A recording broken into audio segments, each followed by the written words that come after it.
jeudi, donc conjointement le Forum d'architecture de Lausanne et la SIA section Vaud. Nous sommes ravis de ce déplacement impromptu parce qu'actuellement dans les murs du phare, il y a un jugement d'un grand concours et donc tout l'espace est avec des maquettes et des plans que l'on ne saurait voir encore. Voilà. Et donc on remercie aussi eh bien, la disponibilité qui nous a été permise d'avoir ce lieu de la part de la ville de Lausanne et plus particulièrement du collège et la SIA Vaud qui a fait les démarches pour que ce soit possible. Voilà. Donc on espère qu'à l'avenir on aura toujours l'occasion d'accueillir les urbanités de la SIA.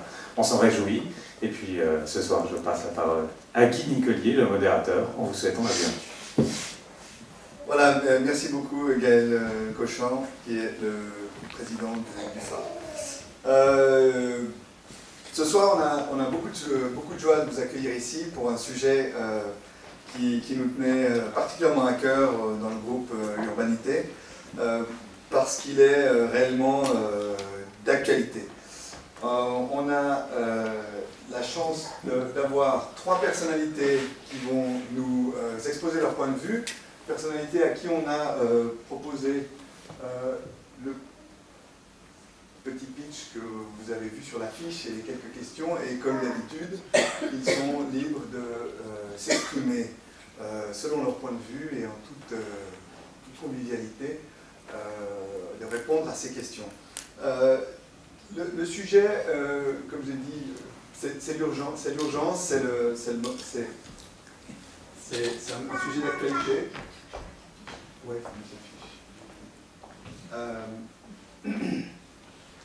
on s'est rendu compte, suite à l'article du tracé de mai 2013, qui traitait du même sujet, que ce sujet était toujours d'actualité, ces questions de l'urgence et du long terme, et que c'était une question qui se posait tant au niveau international qu'au niveau local, qu'il y a des rapprochements évidents à faire entre cette question d'urgence à ces deux niveaux. Et c'est comme ça qu'on fait un petit peu, qu'on s'est permis un peu ce grand écart, et je me réjouis un peu des interventions, des diverses interventions, parce qu'elles vont nous montrer aussi tant les rapprochements qu'on peut faire entre ces deux questions que les grandes divergences.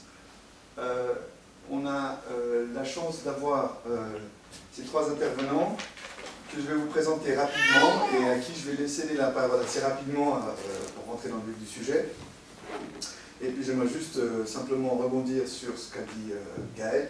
En ce moment, au phare se juge un concours qui traite précisément en partie de ce sujet du logement d'urgence, puisque c'est des logements à la rue Saint-Martin qui contiennent une part importante de logements sociaux. Alors, je vous les présente dans un Ladies First. Elsa Caudray, qui est architecte diplômée de l'École polytechnique fédérale de Lausanne.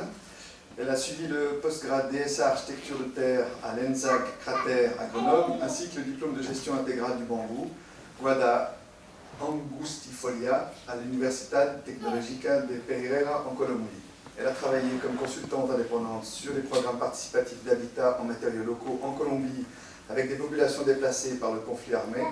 Elle travaille actuellement sur plusieurs programmes de reconstruction post-séisme en Haïti depuis janvier 2010 et post-typhon aux Philippines depuis le passage dévastateur de Haiyan en novembre 2013. En 2009, elle a cofondé avec deux autres membres le collectif d'architecture CARPE, collectif d'architecture participative et écologique, à Lausanne, qui s'investit dans des projets de conception et de construction participative et de revalorisation des matériaux locaux comme la terre, le bois, la paille, en Suisse romande. En 2011, CARPE a notamment construit un bâtiment administratif passif et bioclimatique en paille et terre pour le service des parcs et domaines de la ville de Lausanne.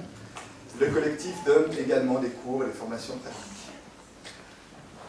Nous avons Michel Cornu, qui est né en 1955, travailleur social. Il crée en 1992 Mode d'emploi Fondation pour l'acquisition et la certification de compétences, institution qu'il dirige pendant 12 ans.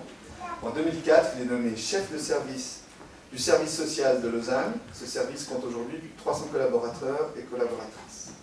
Parmi les divers projets qu'il suit et en cours, citons l'élaboration d'une politique sociale communale en matière de prostitution, l'actualisation de la politique sociale communale en matière de drogue, avec notamment la proposition d'un espace sécurisé de consommation de drogue, la mise en place d'un protocole spécifique de prise en charge socio-éducative des jeunes de 18 à 25 ans requérant l'aide sociale.